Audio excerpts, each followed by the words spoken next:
Mirëmëngjesi. Mirëmëngjes. Dhe ju urojmë ditë të bukur të qetë në shoqërinë tonë.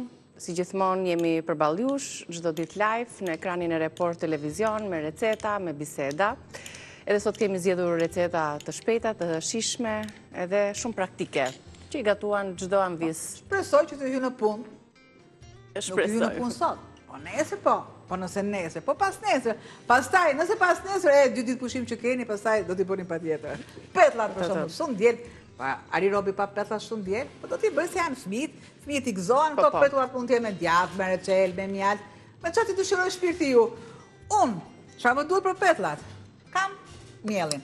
Po flasim te mielli, unë them, e them me gjithë krenari, që them miell Ola. Pastaj çfarë vendosin ju që të doj shpirti dhe xhani ju?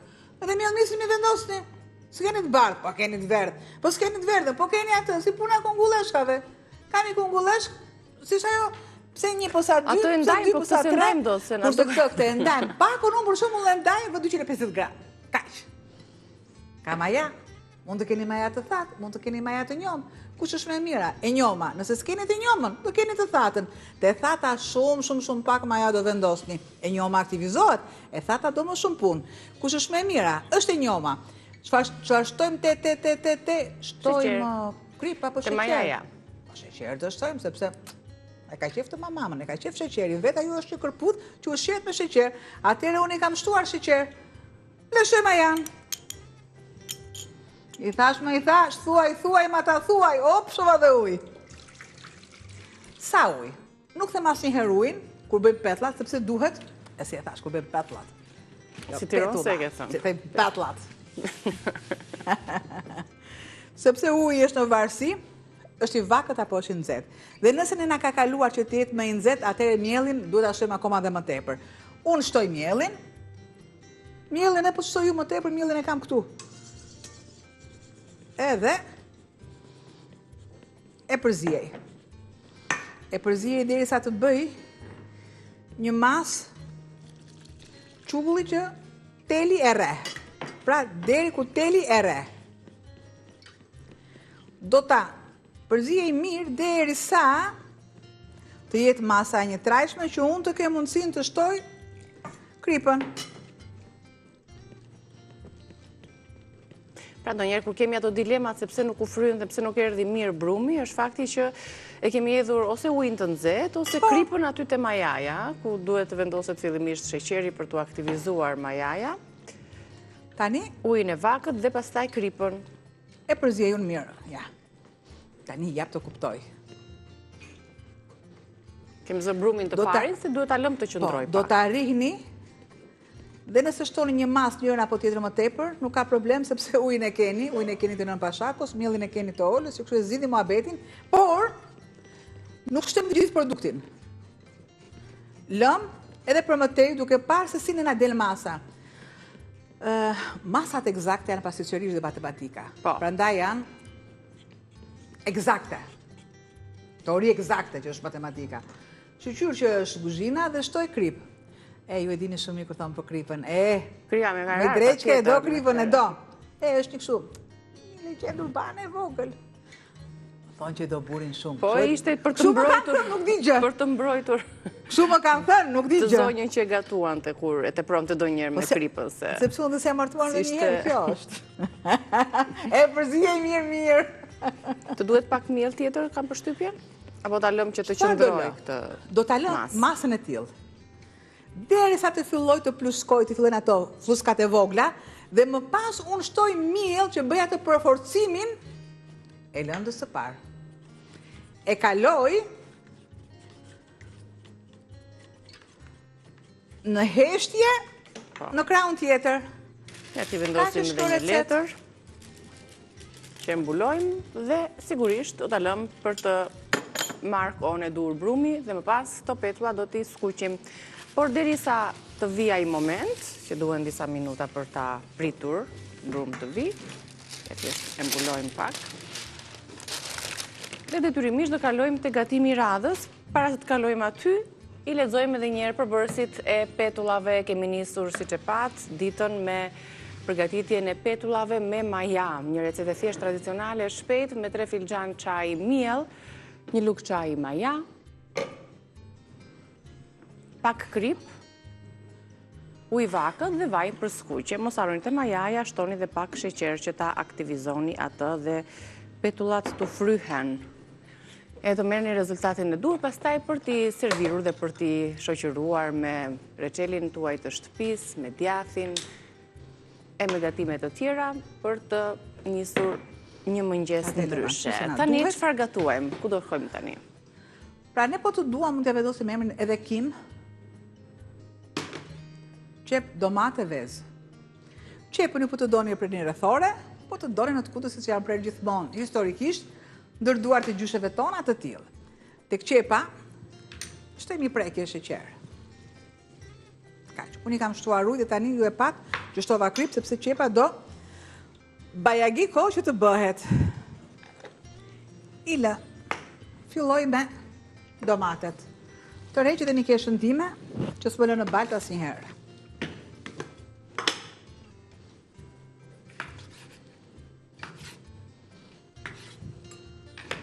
Në katërsh dhe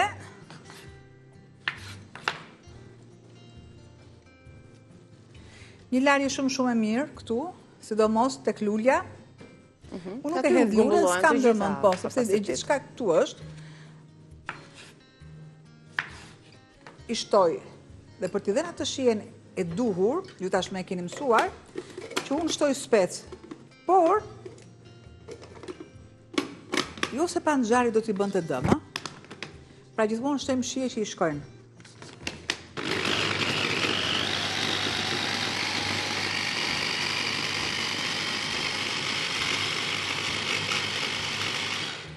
Tani që tregu dhe sezoni ka bollëk me fruta perime, gjërat mos i shfrytëzojmë. Shtoj dhe pjesën tjetër.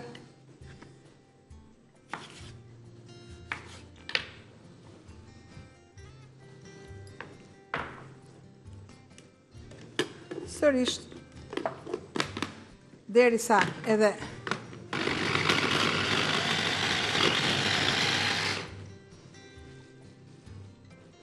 një përzierje të duhur.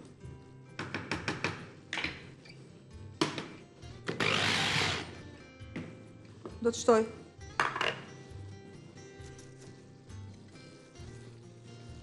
thelpin e hudhrës brenda, opsionale. Patjetër që opsionale është edhe speci në bazë të dëshirës dhe preferencës që ju keni. Largoj farat. Patlıcani është mishtor, i tult. I jep shije plore vlera, pastaj që për vlera është bëm fare. Gjëja e parë që rëndëtë më për të preferuarit në kuzhinë, speci sidomos njerëzit duhet flasin ku kanë gjithmonë probleme. Njerëzit që s'kanë pas probleme dhe i thonë në tym, për mua është një zero me xhufk.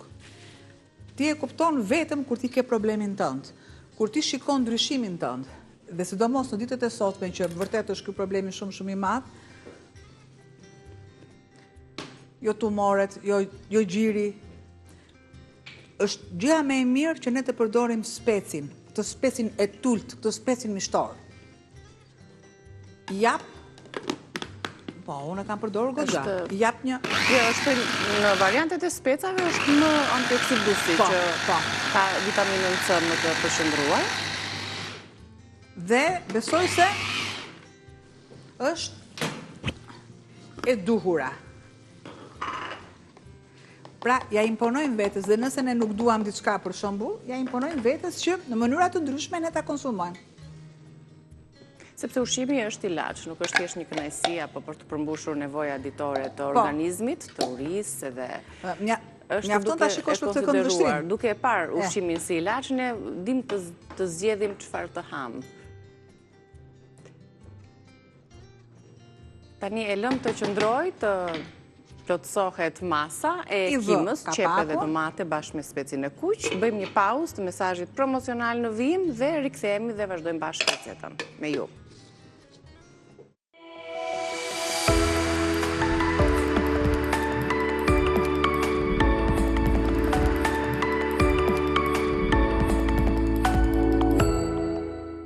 Avuani edhe ju nga urinimi I shpesh dhe nevoja urgjente për të urinuar gjatë natës. A ndjeni presion në pjesën e poshtme të barkut, vështirësi në fillimin e urinimit. Të gjitha këto simptoma tregojnë për zmadhimin e prostatës tek meshkujt, një problem që mund të shfaqet tashmë pas moshës 40 vjeçare, ndërkohë që mbi 50% e popullsisë mashkullore mbi 60 vjeç në mbar botën vuajnë nga zmadhimi I prostatës. Kam shumë vite që kam patur problem me prostatën. Kohët e fundit mendova të përdor prostatol kompleks. Kam përmirësim me të vërtet të paparë. Duke qenë se unë dilsha 3-4 herë natë. Jashtë, dal një herë në darkë dhe një herë mjes, pa pas asnjë lloj komplikacioni. Pra mos prisni që prostata e zmadhuar t'ju bëj jetën edhe më të mjerueshme dhe të zhvillohen këto komplikime të rrezikshme. Telefononi tani dhe porosisni Prostatol Kompleks me një çmim promocional prej vetëm 2490 lek. Nëse porosisni 2 paketime Prostatol Kompleks, do të përfitoni edhe një falas Prostatol Kompleks. Do të bëhet I juaj për vetëm 4990 lek.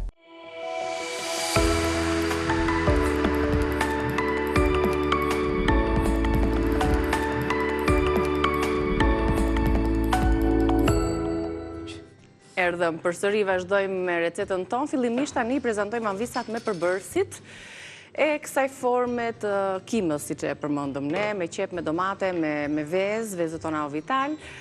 Ja e shohim së bashku me 1 kilogram qep të thata, të cilat sigurisht do t'i kaloni në vaj ulliri, do t'i zbusni 2 filxhan kafeje me vaj, 2 domate, 1 lugë gjelle salc, 1 dafin, 4-5 vezë, krip, piper I zi. Dhe në klapa, të themi, për të marrë këtë ngjyrën e theksuar të kuqe, tek domatja, mund të grini kur ta kaloni në grisën e qepës, kaloni edhe specin. Tani të shtova dhe specin e kuq pluhur, paprikën, një përzierje dhe jap atë ngjyrën ideale si çdo ta ketë çdo gatim I tillë. Shtoj krip. Pakës krip lë për tek vezët sipër. Shtoj piper. Shtoj dhe pakës vaj, se vajnë e kam vendosur me racion. Edhe, ja. Tani. Është baza. Mirë, avash, ne mund të vendosim edhe të bëjmë shtratin vezëve. Tani e llogarisim për sa persona gatuajmë, 1 ose 2 kokra vezë. Pse me shtrat? Mund edhe t'i çajmë. Ta bëjmë si me shtrat, sepse mendova që kam një gjë tjetër me shtrat. Kam një gjë tjetër. Edhe po t'i bëj të dyja njësoj do duket sikur unë po ekzekutoj të njëjtin gatim. Ne përdorim vezët Ovital, një nga produktet shumë të shëndetshme për të nisur mëngjesin, për të zëvendësuar dhe për të marrë proteinat gjatë ditës. I sjell kompania në paketime të ndryshme, të vogla apo të mëdha, pakës piper. Dhe një trazim I mirë I tyre, një shpërbërje që do të kaloj, ata shohin dhe nga afër, e shohim kur të hedhim vezët, që të bëjmë gati planin, që të shohin dhe anvisat pak nga përzierja.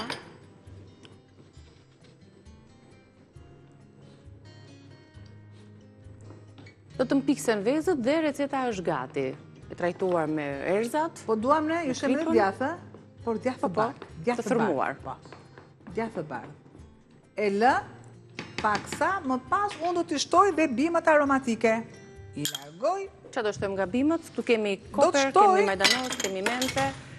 Mund t'i përdorim Majdanos do t'i shtoj, I vë kapakun. Në fund fare. Një bollshëm. Një tufë të bollshme. Pjesën tjetër më duhet. Këtu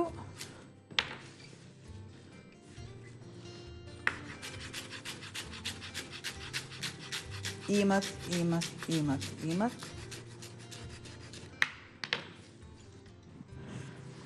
Do të për pjesën tjetër, ajo?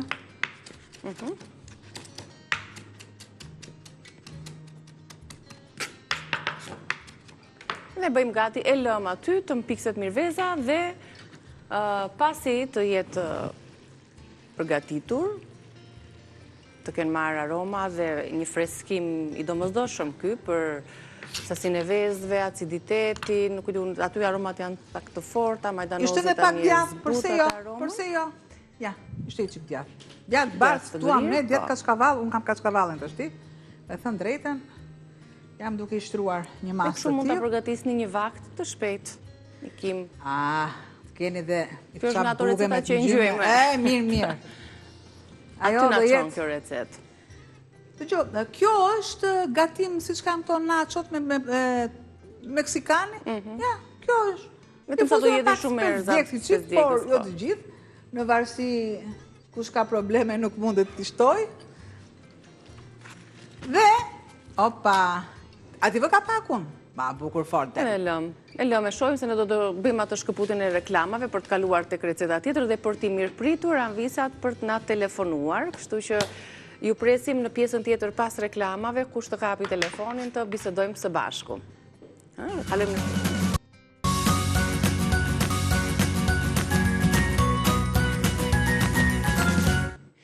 Ja ku erdhëm sërish në kuzhinën e Reze Dielli për të vazhduar punën për anvisat të cilat nuk na kanë ndjekur dot në pjesën e parë. Kemi sjell petullat, do t'i skuqim tani, kemi sjell kimën me domate, me vezë, me qep dhe tani vazhdojmë përsëri me vezët. Me vezët. Janë të forta për i bëjtë buta. Po t'i jetu, një omlet shumë e thjesht. Do bëjmë një omlet. Për mëngjesin. Të shtu. Kush i preferon omlet? Pa u lodh fare. Dikush i preferon të rahura për mëngjes, dikush i preferon të zjera, aman të lutem, boll me dhunën. Boll, ja. Prandaj ne mendova që t'jenë më dashuri. Po prapë do t'i përzjesh, kështu që. Do t'i përzje, jo. Nuk do t'i përzje. Ja të shohim se t'i përgatisim vezët tona Ovital, këtë recetë për mëngjesin tuaj. Djathi but, djathi fort. Marë ca bim aromatike. Tashmë e dini që unë e kam pak mikrob punën e bimve aromatike. Jo se e kam për hobi, por duhen. Po, kemi kuptuar që përmes tyre na bëhen recetat ty vetëm më të shishme, por janë dhe më të shëndetshme. Sikur kam rritur një telefonata mi presin. Mirëmëngjesi. Mirëmëngjes. Kush mund të jetë si telefonuse e parë, sa herë që ne nxjerrim ekran? Më e mira krejtve. Ja po ulem, po pi kafe me po shikoj juve. Një përqafim të ngrohtë për nëna Nexhin, që gjithmonë telefonon e parë. Nga i gjithë stafi jo, me shumë dashuri. Të mësin duar moj Albana, të mësin duar. Lumqofsh. Edhe Niki. Të falenderoj. Të bëft mirë kafja. Edhe falenderit shumë dhe unë kam respekt shumë për raport të vëni, shikoj tëra emisionet. Shumë falenderit, respekte. Raport të vëja, o të vë, o të lë, kështu është kjo puna. Me lajmet është. Aty ku e kemi muhabetin tek e vëna, a të vendosën një qik djatheve, e vënë në djatheve, bëhe ta mama. Moj, a do këndojmë në një këngë bashkë sot apo jo? Ua, sa e kisha në mëndje të thoja që s'na ke kënduar. Se po pregatis repertorin, jo për një gjë. A si thua? Po më shpirë. Ne gjia ti apo jo? Atëherë në përballje me njëra tjetër, njëra në telefon, përballje titanësh. Niset ti, muj niset ti, se të në Nexhin. A, dëgjo, unë faktikisht dje, me thonë dritë, unë dje, edhe sot më gjes, po më ngeri një këngë në mënd, aty më rëmëndja. Rje këndoj më gjes, në drekë, në darë, kom del gjumi, në 2, në 3, në 4, më vjenë, më të hajde se nesër. Të këshu? Flori. Në në Nexhi sa, qëfar moshe ke? Unë është? Thuj e shkrepe? 68. Edhe i 100 shalat të tjera. Unë për vetë jam 55. 55 e ka ca fiu ca muaj, diku të 6 muaj. Por më ndem ka ngil të Rik Buneci. Atë kujteta e konga që tani jam bi 20 vjeç? Kjo 20 asë më përshtate, i përshtatet Niki akoma, se Niki është në 20. Kjo është bi. Jo, aty ja. 20 vjetë. Unë kam tjetër për 20 vjetë. Të dija 20 vjetë. Kurse unë jam, tani jam vi 50 vjeç, Sjoma ideali kryeneq, e kom zemrën plot njësi, plot me malë për dashuri. Kjo është stina më e mirë, që më djek për një dëshirë, dashuroj më shumë se kur, jam Albanas ndryshoj kur. Hajti mami popi moj. Kisha pregatitur këta. Po, në Nanexhi nuk të shoqërojmë duket. Ne kisha me tonalitet më lartë. E ka një refren të saj ajo më duket. E ka një refren të saj. Kjo Cilën është këngë këndon në tina më e Nanexhi mirë. në për punët e shtëpisë kur bën punët? Sa ta mendosh në Nanexhi e vendos edhe këtë në Ja furrë. vendos në furrë pa i rahur vezët, një omlet të shpejt, dhe në Nanexhi do ta mbyllim me këngën tënde, kë këndon ti. Do t'i largojmë pak komplekset e anvisave tona. Na iku në Nanexhi apo e kemi regjia? Jo, jam. Hajde na këndon se do shkëputemi. Jam. Je. Hajde, ma këndoj një Dëgjoj, këngë tani. po të vëdhe një dorë petulla dhe hajde, ja. Ju në shkreta moj. Këtë duash Atë ti. këngë që ti këndon kur bën punët ose kur gatuan. Këtë duash ti. E, kë këngë të ka kënduar buri në Fillide. E, atë këndo. Kafe mat. Moj Albana, sa e mirë që je, pas me një kine.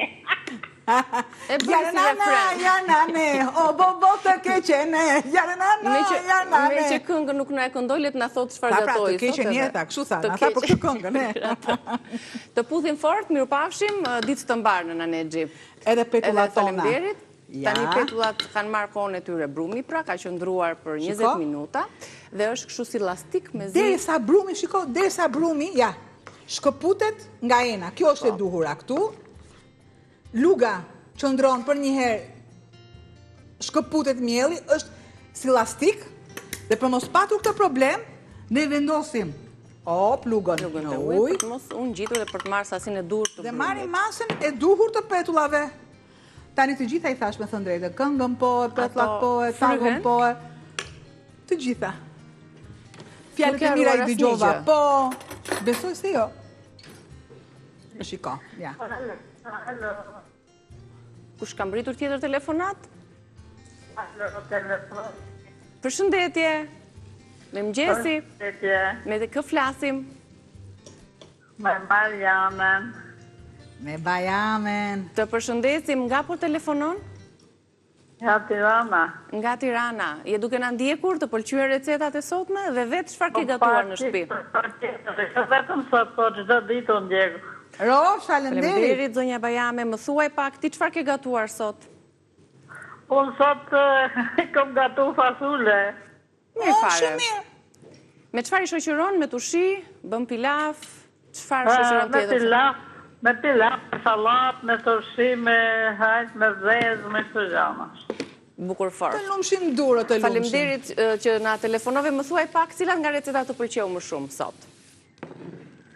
Po, më pëlqejnë më të gjitha ato recetat e juja, po halli është se nuk kam besim ke produktet.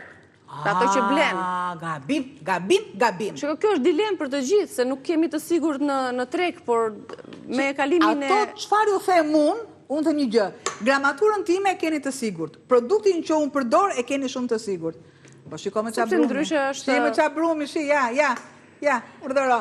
Mielin që përdoroj Është- pana. Po, la kash. Shiko, zonja Bajame është në shumicën e konsumatorëve që kanë atë pasigurim A e di për pse vjen kjo gjë? atë çka na E di pse ofrojnë vjen kjo tregjet gjë? sot. Kjo gjë vjen sepse ka shumë alternativa të produkteve. Dhe ne shkojmë të gjëja me lirë. Malli lirë them shet shpinë. As tek e shtrenjtë ajo, po merrni atë që është e mesme. Ajo e mesme gjithmonë është brezi i artë, dhe për mua e mesme dhe brezi i artë është ja. To çfarë shojmë ne? O, gjithë kolan, bukur. Le të A na ta marrë vijë një tetra pjato? telefonat, ta mirpresim, cila zonjë do të jetë në linjën tonë, ne do të servirim tani petullat në një drasë, ato të pushojnë, të pullojnë faktikisht dhe se jo. Ju na keni ndjekur në javët në vazhdim, përpara kur kemi sjell lloje të ndryshme të përgatitjes së reçelit, ndaj edhe ne bëm një hile të vogël, i kemi që kemi reçelat, bëjmë dhe ca petulla që ti konsumojmë, ti shijojmë, po ashtu edhe ju Në shtëpi mund të zgjidhni t'i përgatisni në një fundjavë për mëngjes, petulla me maja, bëhen shumë shpejt dhe ja, i bëni kështu të vockla, Sepse marrin për të nxjerrë volum mallin vet. më shumë të petullave tradicionale me maja. Një nga teknikat më të thjeshta të përgatitjes së tyre, kemi sjell herë petulla thjesht me kos, me sodë, me vezë, herë me maja, Këtu. Më Të zën tani mbushura apo jo? Opja, një 3 copë tjera. rëndësi ka mënyra dhe koha që i lëm brumin pastaj për të pushuar. Sa ju të të marrë këndoni, rezultatin. sa të bëni një muhabet, sa të bëni një kafe, ka ardhë brumi. Edhe këtu, ja. Ti mirë që na kujtove kafen, që të që ndezim më çik kot. ekspresin ton, bëhet gati dhe Bjeri derë të së marrë dhe provojmë shpëngjerja. kafen.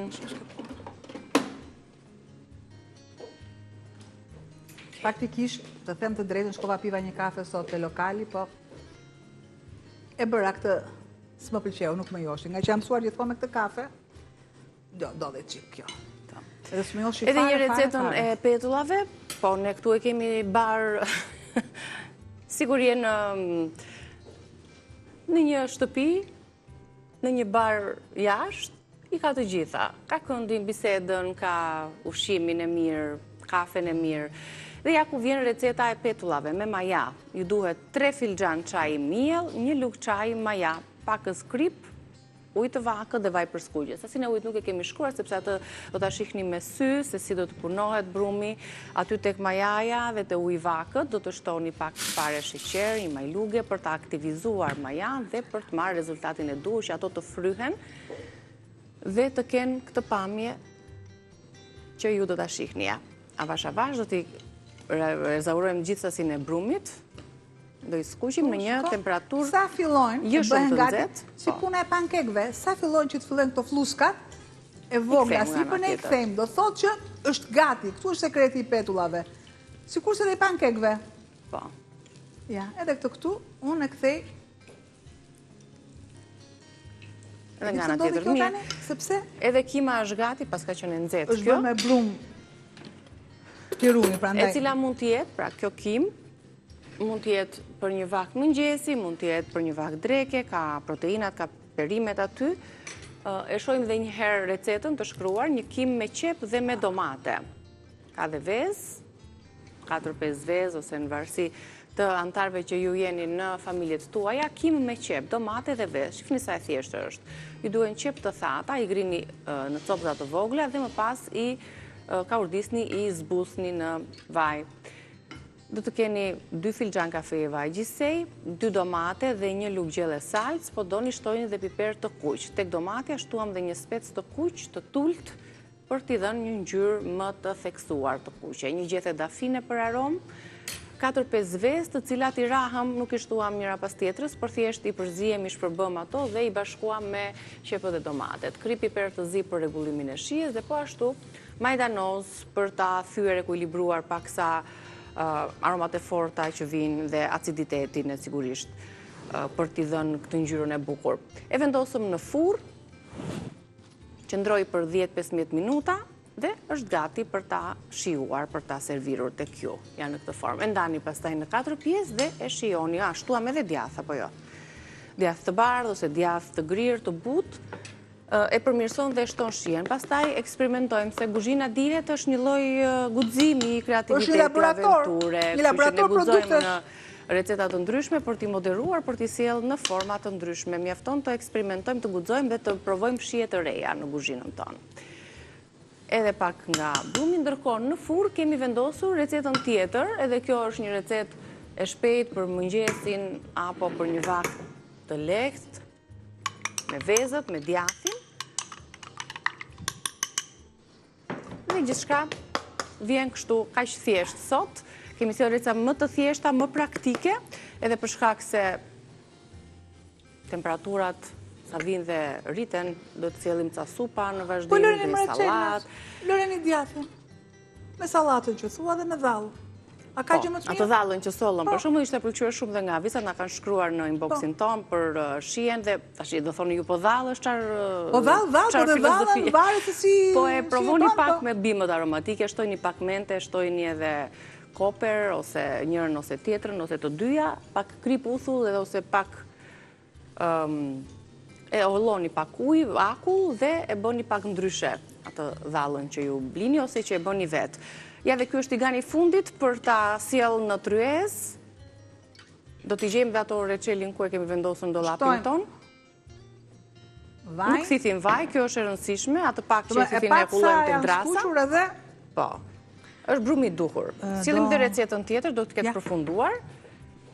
Receta e fundit me vezë, shojmë pak së bashku. Është tamam për Recetën e fundit, recetën e tretë, pra pas kimës, pas petullave, kemi edhe omletën me djathë në furrë. Urdhëra. Asa e bukur ka dalë. Këtë gjë mund ta bënte vetëm një tavë kaq e vogël me 6 vezë në total, djathë i grirë, i fortë, djathë mozzarella dhe vaj për spërkatje. Vezët do t'i shtoni tek tava të parrahura, të pashpërbëra. Në të do të shtoni pjesën tjetër të produkteve, bimët aromatike dhe siç është këtë tavë vendosni në furrë, në tavë vogël dhe shijoni, merrni proteinat e djathit vezëve dhe shijoni për mëngjes. Kto ishin 3 recetat. Si tha zonja, që kam frikë të produktet. Ja pra një produkt i mirë ku duket. Një vezë e freskët, e mirë, shiko dhe e verdha duket. Në qoftë se unë pasaj duhet ta ndaj, nuk e ndaj dot se dua dhe një foto të bukur të bëj prandaj. Po do kemi ditë të tjera sa të dëshironi. Në rrjetet sociale i publikojmë vazhdimisht edhe fotot, edhe recetat, po ashtu edhe në YouTube-in ton, në kanalin ton zyrtar, në Reze Dielli, se cila recetë do të postohet më vete, bashkë me përshkrimin për katës dhe mënyrën e përgatitjes. Do na tregosh në një nga petullat si janë skuqur mirë, të buta sfyngjerë brenda. Hiqi gështenjat me dorën e tjetrit të shkjo punë. E ke nxehta shumë e mirë kjo e të sipër thot. Mirëmëngjesi, ka një telefonat, ka mbritur. Të përshëndesim. Po. Sa bën jeni? Aq mirë, duke konsumuar petulla na gjete. Na që me ato petullat. Të pëlqyen, i gatuan petullat në shtëpi? Jo, e dita desha unë. Kap kohë ka përse nuk duaj që të hajshë të skuqura. Po? Nuk duaj që të hajshë të skuqura. Këto petullat? Piki një sigvaj ato dhe nuk para kam bërë. Vendosu në furrë? Vendosu në furrë? Ta që ruan një qik, ta që bajnë qik djetë. Atë qik djetën vendosi në furrë, shtoj pak bimë aromatike këtyre, po të duash mund të shtosh pak miell misri, një lugë miell misri, përzjejmë i mirë, tavën e lyen me gjarpë, se to që mos ngjisi petulla. Lëri të piqen avash, edhe do kesh pra, e kalon nga skuqura në pjekje, që dalin shumë si pite aty dhe mund t'i shijosh nëse të shkon mendja për... Nga po na telefonon, një nga Tirana. Mirë, ta bëj. Nga Tirana. Sot çfarë ke gatuar? Ajo e zakonshmja. E zakonshmja që na ndjek dhe të falenderojmë. Që na bënte atë... Dhe jo, sot... A e bëra apo se bëra, çfarë më kërkove? Ka zarzavate gjitha njerë, do bëj një supë me zarzavate dhe pastaj të një tjetër. Të mirëpresim me kënaqësi. Patjetër, me kënaqësi. Pjekur, dhe ngrëmisht të pjekur. Ato boftë mirë. U bë miskeci në furrë me ato patatet e u bë çata aje. Po si u bë. E imagjinojmë. E bëri so që nuk e bëra unë. E miskecit e patatet greci është kjo punë. Ju bëft mirë, për sa mirë ndani kohën dhe gatimit bashkë me bashkëshortin. Ju lumt. Ku ka më mirë. Sot çfarë ke gatuar? Çfarë ke përgatitur sot për drek? Sot jo akoma, do bëjmë një supë njerë, zarzavatet i kemi larë, kemi ashtu, i grinë të aty, edhe pastaj sotën qatë do i bëjmë në një tjetër. Duke qenë se e përshkrove në shumës, gatuani bashkë me bashkëshortin, të dy. Mos është gjë filmi... Unë i kam larë, i kam bërë... Po, ti lamperimet, buri gatuan, rëmujën prape pastron ti. Ka më bukur bashkë, të përgatis një receta, të dy jetoni, besoj. Keni fëmijët në shtëpi, jeni bashkë me bashkëshortin? Keni dhe gocën. A, keni dhe gocën. Djali është i martuar, në shtëpinë vete, kam edhe vajzën. Do jetë një frymëzim dhe një maj shumë i mirë për vajzën, ti ke ju shef të veproni në kuzhinë dhe të gatuani së bashku. Drek të këndshme, t'ju bëj mirë dhe të falenderojmë për telefonatën. Po. Atë mua lebi nuk e di si, ashtu se kam një nipse, mos më vinoj ditë dhe ti bëjnë qik mua lebi. Me mollë, mua lebi me mollë, më thjeshtë. Na e shumë në ditë kur të jesh ti. Po, sa... Kur të jesh ti, Sa vjeç është nipçja? Nëse pas nëse kur duas, ka gjë. Sa vjeç është nipçja? Të di unë që të gatuaj. Sa di po mundën se di. Djali është 4 vjeç. Në rregull. Okej, sepse ndryshojmë që ta bëjmë tamam për atë moshë, ka plot mënyra. Faleminderit shumë. Një ditë të mbarë të keni, faleminderit për telefonatën.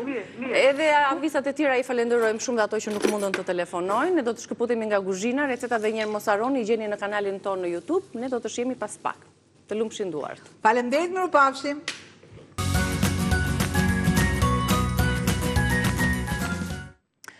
Ja ku takohemi në Reze Dielli. Në fakt gjithmonë më bëhet qefi dhe ndihem shumë mirë kur ndajmë me publikun disa informacione që janë në dobi të fëmijëve tanë, të adoleshentëve, për këtë brez që këta magjistarët e teknologjisë janë duke ju marrë fëmirin. Dhe për ju të gjithë vjen një libër fantastik në fakt, se kështu quhet, Brezi Fantastik, pas Brezit të Ankrit, me cilin kemi diskutuar ditë më parë nga Jonathan Haidt dhe Catherine Price për të diskutuar se si magjistarët e teknologjisë po ju marrin fëmijëve tanë atë fëmiria të kohë të bukur duke qëndruar përpara ekrane. Por e sjell në këtë formë nga shtëpia botuese Pegi dhe me shqipërimin e Ilir Baçit, do të kuptojmë më shumë se si pse ky libër është për ata fëmijë dhe për ata prindër që së bashku me njëri tjetrin mund të arrijnë një gjuhë komunikimi që është shumë e vështirë dhe për të fituar këto betejat e vogla. Mirë se erdhe Loreta Berhami. Mirë se gjet, Aniki, faleminderit për ftesën. Është një vazhdim i punës së mëparshme, kam përshtypjen. Po, është i njëjti autor që ka shkruar Brezi i Ankthit, i është bashkuar dhe kjo zonja tjetër Catherine Price që është eksperte në fushën e moderimit të teknologjisë dhe Brezi Fantastik, ndryshe nga Brezi i Ankthit, i drejtohet fëmijëve të një grup moshe të caktuar, 9 deri 12 vjeç, është pak ashtu të themi sugjerimi i vet autorëve, me qëllimin që tu argumentojmë dhe ti bindim fëmijë, duke u thënë të vërtetën, dhe duke u dhënë argumente të mirëfillta, teje transparente, por të përpunuara për moshën e tyre, me metafora, me ilustrime, me histori, që ata të binden që e para punës ekranet dhe rrjetet sociale u bëjnë dëm, çfarë dëmi u bëjnë, pse u bëjnë këtë dëm dhe si mund të ruhen fëmijët vetë nga ky lloj dëmi. Pra, ti themi dhe fëmijëve dhe prindërve, nuk është se ky libër është kundra teknologjisë, por është për ta përdorur atë në mënyrë të moderuar që ajo të mos na dëmtojë. Po, në mënyrë të kujdesshme, në mënyrë të moderuar për të mos djegur etapat e rritjes. Për fëmijë 9, 10, 11 vjeç, sugjerimi absolut është më mirë të mos keni telefon. Nëse keni telefon, përpiquni ta përdorni atë si telefon dhe me mesazhet e shkurtra, ndoshta duke folur me video me gjyshrit, me kushërinjt, me të afërmit që mund të jetojnë larg, natyrisht duke bërë telefonata, por përpiquni të shmangni të gjitha rrjetet sociale, shpeshherë përfshihet edhe WhatsApp-i këtu, sidomos për grup moshat e vogla, për arsye të faktit që shpeshherë është përdorur për të nëpërkëmbur, për bullizim. Në ato grupe që Dhe pastaj, bravo, dhe pastaj rriten, pra, duke u rritur mosha, duke u rritur dhe të drejtat, absolutisht, dhe duke u rritur dhe përgjegjësia e fëmijëve. Por mesazhi kryesor në libër njëherë është vërtet që ti themi fëmijëve të vërtetën që rrjetet sociale dhe telefonat duket sikur apo na shiten sikur kanë lindur për të na dhënë liri, argëtim, për të na edukuar. E vërteta është që ato na jepen që të na thithin ne kohën, vëmendjen dhe energjinë. Malli që shitet, sidomos nëpër aplikacionet e rrjeteve sociale të cilat janë falas. Jemi ne. Është vëmendja jonë, është koha jonë, dhe gjithë kjo bëhet për fitim. Për fitimin e kompanive të nga teknologjisë, të këtyre magjistarëve të teknologjisë. Dhe zakonisht fëmijët janë goxha... Ky përfitim do ishte kaq i dëmshëm për brezat dhe për fëmijët. Kështu që ata e dinin. E dinin. E vërteta është e dinin, se tashmë kanë dalë transkripte, kanë dalë e-maile, kanë dalë proces verbale të mbledhjeve të gjithë kompanive të mëdha, Meta, Google, Anthropic, gjithë. Dhe dihet që ata ishin e djeni që teknologjia do i robëroj dhe do i krijoj varësi fëmijëve, edhe të rriturve. Absolutisht të rriturve. Të rriturit din çfarë bëjnë. Po të rriturit teorikisht janë përgjegjës për veten e tyre. E para, e dyta, e kanë trurin të zhvilluar tashmë. Ndërsa fëmijët duke pasur një tru ende jashtëzakonisht të njomë, praktikisht po ndryshojmë gjenetikën. Po ndryshojmë, në thonjë, za racën tonë. Duke i lënë te jetë të lirë të bëjnë çfarë të duan në rrjetet sociale, në për aplikacionet të ndryshme, duke i lënë të kalojnë me orë, pjesë të plota të jetës së tyre. Ka një tabel shumë të lezetshme në libër me ilustrime ku thot 15 minuta në ditë përkthehen në 3 ditë në muaj, nuk e mbaj mend sasin. Gjysmë orë në ditë përkthehet në kaq dhe 1 orë në ditë përkthehet në 15 ditë në vit. Që mua më bëri çudi sepse është limiti që kanë vënë unë vetes time për rrjetet sociale dhe thash 1 orë në ditë Loreta je duke harxuar 15 ditë të jetës tënde, janë 2 javë pushime, duke parë rrjetet sociale dhe thash jo prit duhet ta ulim këtë limit jo efektive. Po. Sepse dhe pastaj ka 1100 konsiderata që jepen shumë bukur në libër, çfarë do të thotë varësia, çfarë do të thotë fakti që koha që harxhon në rrjetet sociale, duke parë jetën e të tjerëve, si të ul vetbesimin. Ti nuk po bën jetën tënde. Jo, përveç impaktit emocional. Do të thënë, koha vërtet e humbur, në vend që të shohësh se si dikush ka shkuar me pushime, se si dikush ka bler një rrobë të re, se si dikush po bën një përvojë të re, mund ta bëj ti këtë. Jam 15 ditë pra, dhe përsëri limiti është goxha i ulët se fëmijët që rrinë në rrjetet sociale dhe që kanë llogari në rrjetet sociale, tipikisht harxojnë mesatarisht 3 orë në ditë. Këto janë statistika. Kjo është e frikshme. 3 orë në ditë është të merr shumë. Ne ato 3 orë kur un kam qenë 10, 12 apo ti vjeç, luanim me peta, me lojra të fëmijërisë. Mos bëj asnjë hobi, se nuk dua tash të bëhem edhe moraliste, parasysh lexo patjetër një libër, bëj patjetër një hobi, jo, luanim, krijonim. Mërzitu. Edhe të mërzitesh ka vlerë, sepse nga mërzia lindin idet. Është një shprehje shumë e bukur që sa më i mërzitur aq më shumë ide, po të rriturit paktën e kalojnë këtë mërzitje dhe gjejnë mënyrën për ta përmbushur ose për ta anashkaluar atë, kurse fëmijët do bëjnë scrolling gjithkohon dhe kjo do t'u sjell. Po fëmijët kanë më pak vetë kontroll se prandaj janë fëmijë. Pra, edhe nuk mund të pretendojmë që ata të kenë vetë kontroll nëse ne nuk ua kemi edukuar vetë kontrollin. Kështu që nëse unë në çastin që ndërgjegjësohem për këtë zakonin e keq çdo 5 minuta nëse jam mërzitur them shkoj të shoh se ç'a ka ndodhur dhe them prit Loreta, jo, në vend që do të shohësh ç'a ka ndodhur, shko lexo një gazetë online, se ka pafund. Po e them edhe kështu. Fëmia nuk mund presim këtë gjë nga fëmia, kështu që ose të themi nuk mund presim këtë gjë nga fëmia nëse të paktën nuk e kemi bërë këtë dialog me fëmin, nuk e kemi informuar. Përsëri, në një format që ai mund ta kuptojë, se Brezi i Ankthit aty është si libër, është kthyer në libër fenomen, ka ndryshuar dhe po vazhdon të ndryshojë politikat ndërkombëtare dhe mirë bën, por fëmia e ka shumë të vështirë të kuptojë atë lloj formati dhe atë lloj bisede. Fëmia ka nevojë për një lojë, ka nevojë për një shpjegim gati si prall.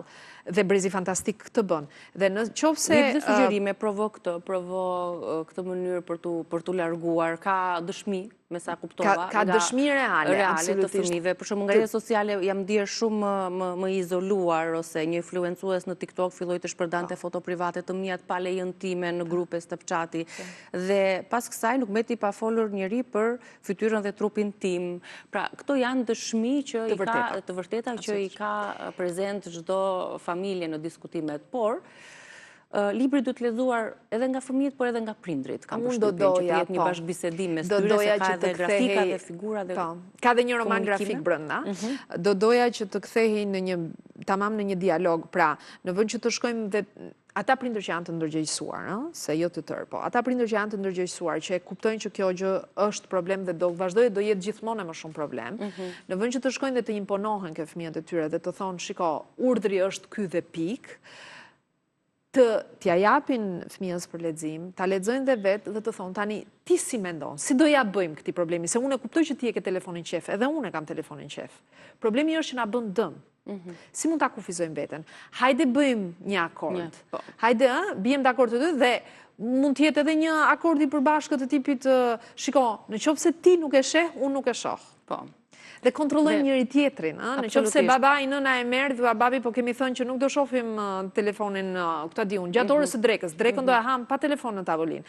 Pra, disa zakone të vogla në mënyrë që ky lloj ekstremiteti që e ka marrë gjithë shoqërinë shqiptare, por që ka marrë gjithë botën, të fillojë të moderohet. Të moderohet dhe është mirë që janë disa mënyra se si të nxitet pak komunikimi në familje.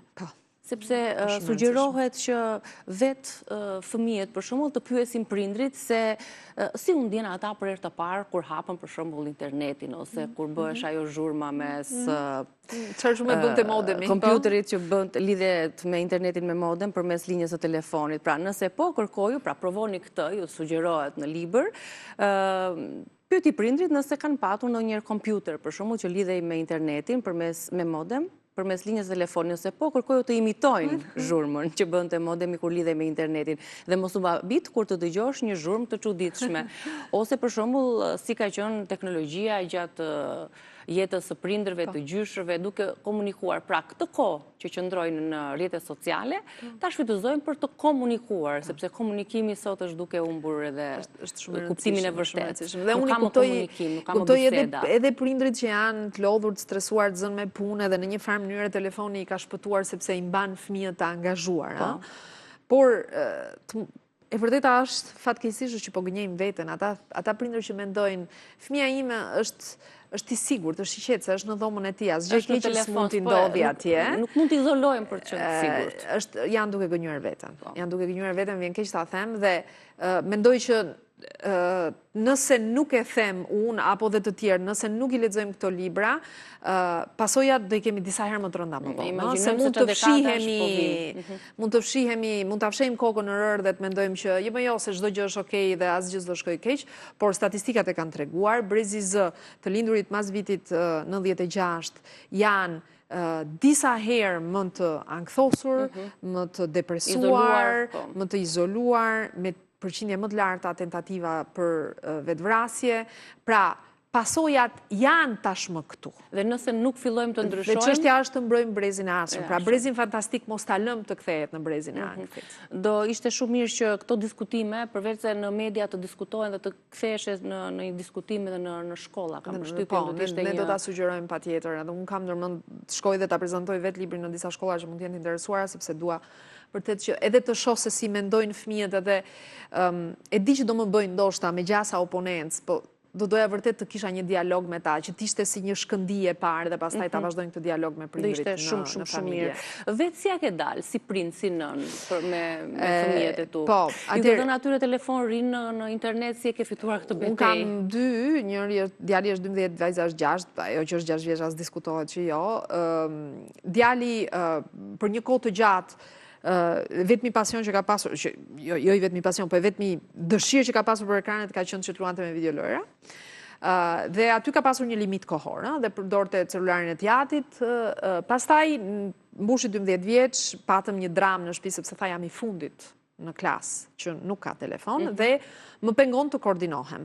Dhe atëherë i thash, okay, unë kisha bërë që deri 13 vjeç nuk kisha për ta pasur telefonin, por i dhuruam një telefon për linjën 12 dhe i thash do bëjmë një kontratë dhe kemi bërë kontratën me shkrim, të shtypur në kompjuter, të firmosur, ku ai vetë sugjerohi kufijt, dhe mua më duken të pranueshëm, sepse janë kufij vërtet shumë të fortë, ai nuk mund ta marrë telefonin asnjëherë jashtë shtëpisë, nuk mund ta marrë telefonin në dhomën e tij, duhet ta përdori vetëm në ambientet e përbashkëta. Nuk mund të ketë asnjë rrjet social, nuk ka YouTube, ka vetëm WhatsAppin dhe ka 2 lojra video game. Mund ta përdori deri në 30 minuta në ditë. Është me monitorim nga unë, pra unë shoh se çfarë bën ai në telefonin e tij gjithmonë.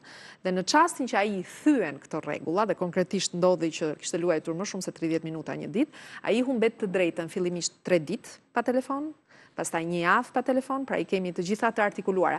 Dhe e bëm këtë gjë a priori, e para që të mos kishte më diskutime, më the të thash, jo, po një herë më ke thënë 45 minuta, jo më ke thënë gjysmore, pra është e shkruar. E dyta që ai të mos ta ndjej si dënim. nuk është dënim. Janë pasojat e veprimeve të tua, sepse ram dakord dhe kemi thënë që nëse ndodh kjo, do ndodhi kjo tjetra. Pra nuk jam unë që po bëhem e keqe. Je ti që ke bërë zgjedhjen e gabuar dhe kjo është jeta, kjo është jeta. Ai është shumë i lumtur sepse më në fund e thash, fitoi një betejë të jashtëzakonshme, mori telefon një vit para se ja kishim taksur. Por i përmbahet telefonit dhe po moderohet dhe ta shohim se si do vazhdoj, po që unë jam besim plot që me bashkëbisedima, e përsëris, nuk ju imponova unë, e thash shkruaj ti, cilat ti mendon se duhet jem kufit, dhe vetë më thanë, nuk dua ta përdor më shumë se gjysmore në ditë, po gjysmore në ditë do më lësh që të luaj. Po e thash gjysmore në ditë do të lësh që të luaj. Dhe okej, është kufi normal, më duket mua. Mund të jetë si një frymëzim, një spunto edhe për prindrit që i kanë në këtë moshë fëmijët që nuk i kanë dhënë akoma telefonin, pse jo? E vrava mendjen gjatës, se s'dia si doja bëja. Nuk ishte një gjë që më lindi kështu, e vrava mendjen gjatë. I bëjnë dhe më agresiva, po të shkëputesh në çast duhet gjithmonë. Po nuk është dhe mirë edhe për lidhjen që ke me fëmijën, që të krijosh atë lloj raporti ku ti je gjithmonë ai moralizuesi, ai që vë kufit, ai që thotë jo, që se kupton, nuk ja kupton nevojat. Duhet ta kuptoj dhe të marrë dhe vetë këto vendimet. Brezi fantastik, do ta gjeni në çdo librari kam përshtypjen dhe do t'i ndihmoj shumë prindrit në fakt. Faleminderit, që nuk e kanë fituar, nuk po e fitojmë dot betejën për të komunikuar me fëmijët dhe për t'i lënë. Është betejë shumë e rëndësishme. Edhe të rriten, edhe të mos i vrasim. Edhe të mos u kalbet truri. Absolutisht, kjo është më rëndësishme. Faleminderit Loreta. Faleminderit. Faleminderit dhe juve, kalojmë publicitet.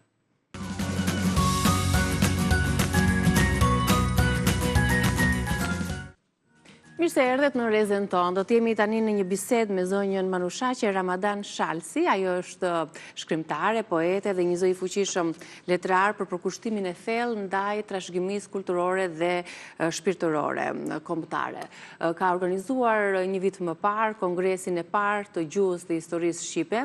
Me vullnetin e saj, me përpjekjet e saj, është në punë e sipër për të zhvilluar kongresin e dytë për mbrojtjen e gjuhës shqipe, duke thirrur intelektualë, zërat letrar, shkrimtarët, historianët, të cilët duhet bëhen bashk pikërisht për ta mbështetur këtë kongres. Si do të vijojë ky proces, po për të rrëfyer edhe pak për jetën e saj artistike letrare, vështirësitë, vjen nga Durrësi, përjetimet e tërmjetit, përjetimet e 97-s, ka një histori për ta ndarë me ne me publikun tonë, kështu që unë e falenderoj shumë që zgjodhi Rezë Dielli për ta ndarë jetën e saj. Mirë se erdhët, zonja Manushaqe. Përshëndetje, mirë se u gjeta. Faleminderit që po ndani emisionin tuaj me prezencën time.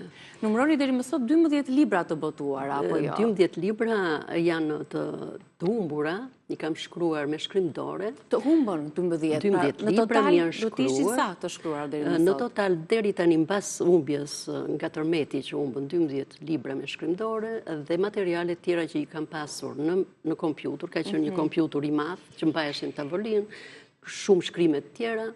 Mbas asaj kam botuar me afërsi 10 libra, përveç pa llogaritur të gjitha shkrimet e tjera në gazeta, në antologji botërore, sepse jam dhe shkrimtare, antare e shkrimtarëve të organizatës botërore.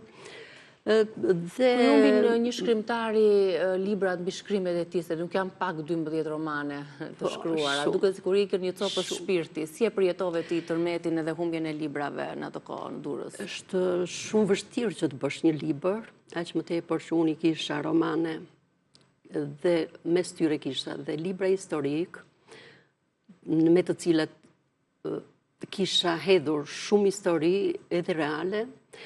Unë ndjeva sikur më ka humbur një pjesë e jetës time, një pjesë e shpirtit tim, sepse është shumë e vështirë që ato të ripërsëriten. Të rikthehen ashtu si që janë shkruar. Unë mund të shkruaj përsëri me ato ide, një libër tjetër, ndoshta edhe më të mirë, por ashtu si atë të parin nuk mund të bëj dot. Përveç dëmtimeve të tjera që solli ai tërmet, materiale, dëmtime psikologjike, ishte edhe ky dëmtim shpirtëror. Njeriu në përgjithësi për një jetë të tërë lufton dhe punon që të bëjë të ndërtoj një shtëpi.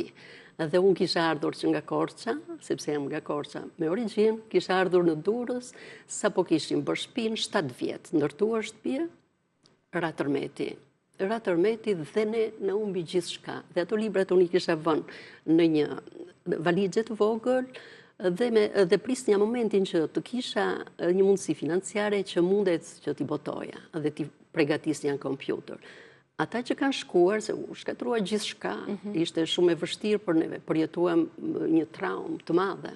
Ata që kanë shkuar, kanë marrë gjithë qargjetën, gjëra me vlerë, normal, se shtëpia ka, kishin marrë dhe atë, kanë kujtuar si kur kushte di çfarë kishte. Pra është marrë kjo valigja, po thoni në të me gjithë shkrimet e tua. Librat që ishin.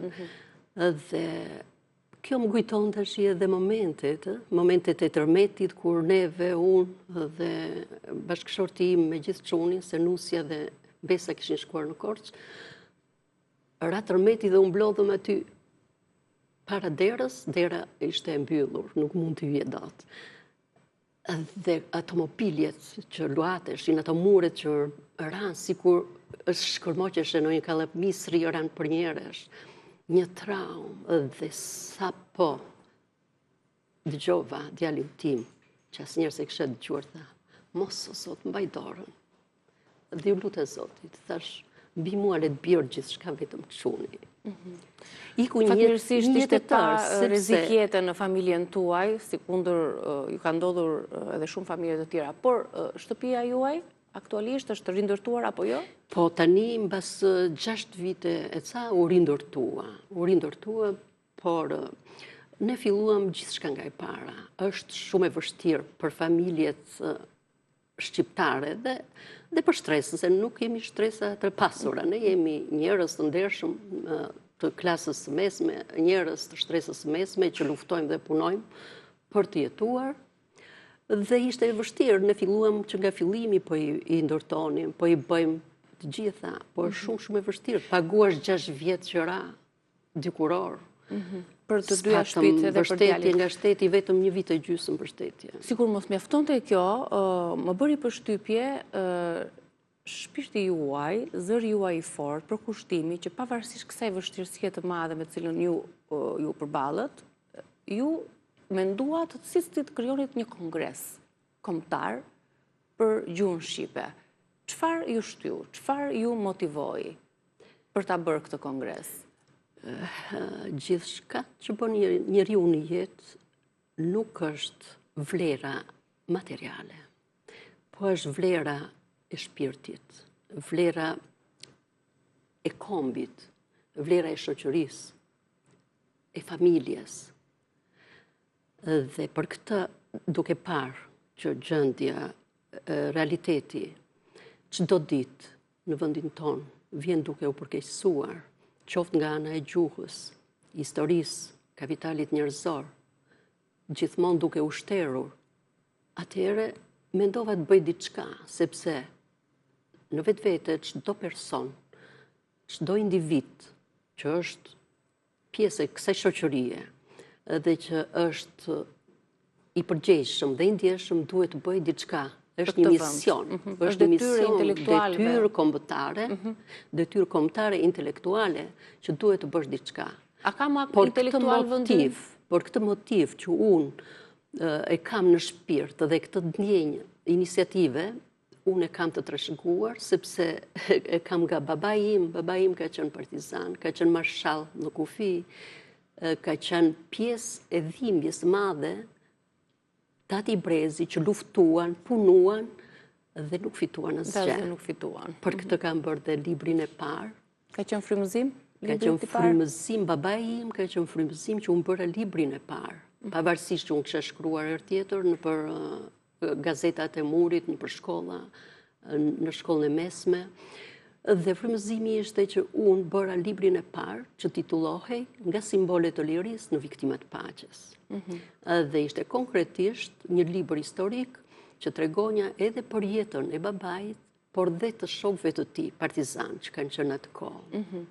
Dhe jo vetëm kaq, por dëshira e babait tuaj, siç më keni rrëfyer, ka qenë që ju të studionit për mjeksi, siç ka qenë dëshira e shumë prindërve në atë periudhë, gjë që juve ju mohua. E drejta e studimit për mjeksi. E fitova të drejtën e studimit për mjeksi, në atë kohë ka qenë që në klasën e 8, në qoftë se e fitonje, fillonje shkollën e mesme profesionale. Dhe mua e fitova me notat që kisha në nivelin e asaj që unë duhet të fitonja, e arrita e fitova. sepse në atë kohë shikoheshe mesatarja e notave, por shikoheshe edhe biografia dhe gjëra tjera. Për shkak të biografisë, juve ju refuzua? Jo, po. Dhe më dhanë bursën, një javë para isha shumë e gëzuar, do shkoja në shkollë, i kisha përgatitur valixhen. Kur vjen babaj nga puna, shumë i mërzitur dhe thot mamaja, çfarë ke më burr? Na nxorën jashtë nga dhoma që mos dëgjonim, sepse të dëgjoheshe fjala e të madhit për gjëra të rëndësishme në familje, ishte shumë e rrezikshme, se mundet fëmijët të tregonin. Dhe thot, edhe unë dejta mbrapa derës dhe dëgjova, thot, ne i kanë kthyer bursën e çupës mas karent. Dhe unë fillova të qaj. Shkova në shtëpi, në dhomën time të qumit. E kam përjetuar shumë. Se ishe përgatitur shpirtërisht. Dhe sot e kësaj dite, kur e mendoj, them që jeta ime do kishte ndryshuar shumë. Po gjithsesi, regjimet, mbeten regjime. Në një moment juve filluat të shkruanit, apo jo? Po. Aty e gjetët atë, edhe shpërthimin tuaj, shpirtëror edhe... Po, e gjeta frymëzimin për të shkruar, vazhdova, amaneti i babait para se të largoheshe nga kjo jetë, ka qenë që unë të takoja ose Ismail Kadaren, ose Dritor Gollin. I takuat? Arritët të takuat? Po, e takova Ismail Kadaren, i kam shkuar në shtëpi. Kam shkuar bashkë me motrën time. Dhe i kam dhuruar librin tim nga viktima të... Si ka qenë ai momenti? Pra ju i shkuat në shtëpi dhe nuk besoj se mund ta bënte çdo kush, si i shkruat, ju pritim, trego pak për atë moment të takimit. Unë nga që babai më lasi amanet, dhe duke qenë se ai kishte vojtur shumë, kishte qenë 7 ditë dhe 7 net në operacionin e dimrit, 7 ditë, 7 net pa ngrënë, anin barishte, anin lvoshgat e pemëve, e kupton çfarë duhet, një vojtje shumë e madhe, pa le çfarë mund të thonë që partizanët kështu partizanët në shtu. 7 ditë dhe 7 net, dhe duke qenë që ishte amaneti babait dhe dhimbja që ai kishte përjetuar, edhe mbas çlirimit, edhe në kohën e luftës, mua më detyroi që të këmbgulja të takonja njërin prej tyre, ose Ismailin, ose Dritorojin. Por duke qenë që isha në Durrës, unë kontaktova në telefon një numrator i madh, në atë kohë, se s'ka pasur kështu, edhe gjeta numratorin e madh që ishte kombëtar, gjeta numrin e Ismail Kadares. Fillimisht më ka dalë një sekretare, pastaj më doli Elena. Erën e tretë që tentova. Më doli Elena dhe i thash që unë dua të takoj, i thash shkurtimisht, 2 fjalë. Me kënaqësi, tha do të vish, do të presim. Dhe aty ka qenë... Qa moshe keni qenë kur e bët takim? Po bën para 19 vjetësh. Që në kanë pritur. Shkrimtarit Kadare? Unë beta shumë e befasuar, se pritja e Ismail Kadares, e Elenës, aq pritje ngrohtë, aq pritje për zemër, u çudita, ishte dhe alla e tij aty. Dhe më ndrova komplet, se kisha vendimin që ishte një njeri ftohtë, një njeri pa komunikueshëm, ai ishte ndryshe, ishte shumë i afruar, i respektuar. Dhe kam ikur me një përshtypje shumë të madhe që sot e kësaj dite për dashurinë tënde për të shkruar. Folëm për letërsinë, i dhash librin nga simbolet të lirisë në viktimat paqes, ja kam shkruar dhe në atë kohë do shkonin në Francë te Goca dhe më premtuan, i kam çuar një ikonë të Nën Terezës, një flamë, diçka gjëra simbolike. Dhe më kanë premtuar që librin e morën me vete edhe në Francë. Dhe do të ruanin në kujtimet e veçanta të Ismail Kadares. Bukur fort. Kjo të frymëzoi më shumë për të vazhduar me librat e tu, për të shkruar dhe për të mos u dorëzuar. Më ka frymëzuar jeta e njerëzve të thjeshtë. Dhe do ishe për mjekësi, do ishe një doktoresh, do shkruaje, do kishe frymëzimin për të shkruar? Nuk e ndroj asnjëherë jetën time që ka ardhur pavarësisht sfidave që kam pasur, vuajtjeve, nuk e ndroj me asgjë tjetër. Edhe sikur të ishte rikthyer mbrapa ajo jetë. Një tjetër moment i vështirë ka qenë në 97-a që të... Më fal, sepse njeriu duhet të provoj të keqen, që të vlerësoj të mirën. Duhet të provoj varfërinë, që të vlerësoj pasurinë. Pasurin, absolutisht. Kjo është Dhe si një ajo lloj që është epitafi pasuria sot. me madhe është shpirti i njeriut. Absolutisht. Por vlerat e njeriut sot po humbasin shumë. Sepse po mbizotëron ana materiale. Mendoj që nga politikanët, nga intelektualët, në gjithë shtresat, nga rinia, nga vajzat e reja, sot po mbeten shumë çifte pa gjetur vendin, pozicionin që duhet të gjejë një familje, që të krijojë një familje të shëndosh. Pse? Pse ka rridhje kjo? Sepse, më falë se e bëra pyetje vetes, sepse ajo që është vlera e vërtet e njeriut po humbet. Por në qoftë se ne intelektualët, shkrimtarët, jashtë çdo politike, sepse unë do të them që intelektualët janë ata që veprojnë. Ideatorët janë ata që e ndërtojnë shoqërinë. Njerëzit që kanë ideale e ndërtojnë shoqërinë. Por, fatkeqësisht, politikanët e shkatrojnë. Kjo është ajo që po ndodh edhe në ditët e sotme. Dhe po ndodh çdo ditë, dhe duke qenë që figurat e politikanëve janë ato që ne shikojmë që po shikojmë korrupsionin çdo ditë, që dhe politikanët nuk mendojnë për kombin, për të ardhmen, për njeriu, për familjen, por mendojnë për pasuri, kjo e humbet vlerën e njeriut që të jetë model. Kjo të ka shtyr pastaj bashkë me rrethin për të bërë kongresin, se duhet të... Njerëzit e thjesht janë ata që më kanë frymëzuar. Njerëzit e thjesht. Të ndalemi pak te 97-a, sepse nuk ka qenë një vit i lehtë jo vetëm për ju, po për gjithë vendin ton. Cila është ajo drama që të ka goditur edhe që ti do ta ndash me publikun? Është vërtet shumë e dhimbshme. Nuk di çfarë emër t'i ve, është ajo momenti kur unë qëndrova me çunin, me burrin aty në dera dhe na mbrojtja i pragu i derës aty. Edhe po binin edhe në këmbë më ranë inertet e mureve. Dhe thash, o Zot, nuk dua asgjë në këtë botë, vetëm jetën. Është edhe sot e kësaj dite një traumë. Sot, si puna ime, unë pata mundësi, 6 vjetë, pa përkraje, pa shpinë dejta. E sfidova çdo vështirësi. E arrita çdo qëllimi për të mbjetuar, se po të isha dikush tjetër, unë do lypnja atje në rrugë. Dhe sot kur kaloj, që shikoj njerëz që lypin atje në rrugë. Shikoj njerëz që flen pa shtëpi, pa stre, dhe them drejt, çfarë shoqërie jemi ne? Çfarë njerëz jemi ne? Hipokrizi e madhe. Ne po mbajmë qenë, po mbajmë mace. Shikojmë qenë në rrugë, jepen fonde për ato shoqatat e mbrojtjes të kafshëve. Po njerëzit, kush i mbron? Kush do përgjigjet për njerëzit? Dakor, edhe për shoqatën nuk jepet aq fond, jo. Se nuk është gabim që të jepet edhe për shoqatën e mbrojtjes së kafshëve, absolutisht. Nuk jam për atë, të më kuptosh drejt. Por ne kemi harruar vlerën e vërtet të njeriut. Pa qenë vetvetja, ne nuk mund të jemi dikush tjetër.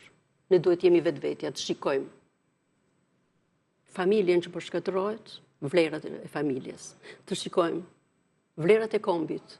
3 janë elementet si mbasmeje. Të shtyllat e kombit, është gjuha, është historia, është kombi është kapitali, jo, është kapitali njerëzor. Absolutisht. Kapitali njerëzor po ikin në migracion çdo ditë, po shkatërohet kombi. Gjuha po basardohet, historia po baltoset. Krejrët të UÇK-s në mënyrë të padrejtë po gjykohen në Hag. Për këtë kanë bërë peticione në Hag, kanë bërë peticione për gjuhën për Maqedoninë e Veriut, për të drejtat e gjuhës shqipe, kanë bërë peticione për mbrojtjen, kanë çuar letra për takime zyrtare në Ministrinë e Historisë të Kulturës. A kanë marrë një përgjigje, a ka ndodhur diçka, është vënë në lëvizje nga institucionet, gjithçka që ju dhe shumë grupe të tjera? Unë kam pasur asnjë ndihmë.